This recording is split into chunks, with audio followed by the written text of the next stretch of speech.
C. Thank you, Mr. Chair. My colleagues on the other side of the aisle have been hard at work removing statues and renaming military bases because they believe they can and should erase history. The Board on Geographic Names was initially designed to be part of the United States Geological Survey to ensure uniform naming on maps. However, when Secretary Haaland took over as Secretary of the Interior, she immediately repurposed the Board on Geographic Names into the Interior's Department's woke renaming board. One of the Secretary's top priorities was to deem the word squaw derogatory and remove any word with squaw in it from any geographic landmark or unincorporated town. And she pursued this policy using the Board on Geographic Names. This affected my district because the board changed the name of unincorporated Squawberry to Partridgeberry despite the opposition of local leaders.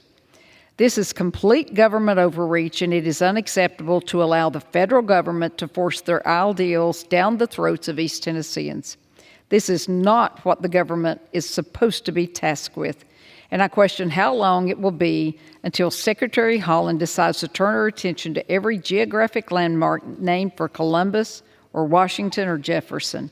I do not trust this administration to discontinue using the Board on Geographic Names to push her agenda onto Americans, and for this reason, I believe we need to prohibit funding for the Board on Geographic Names. And I ask my colleagues to support the passage of this important amendment, and I reserve the balance of my time, sir. The gentlewoman reserves. For what purpose does the gentlewoman from Maine seek recognition? I claim time in opposition to the amendment. The gentlewoman is recognized.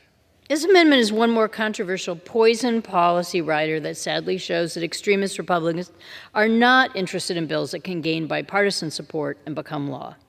The U.S. Board of Geographic Names is a federal body created in 1890 and established in its present form by public law in 1947 to maintain uniform geographic name usage throughout the federal government. The board is comprised of representatives of federal agencies concerned with geographic information, population, ecology, and management of public lands. In this age of geographic information systems, the internet, and homeland defense, geographic names data are even more important. The board works in partnership with federal, state, tribal, and local agencies, and more than 50 nations have some type of national names authority.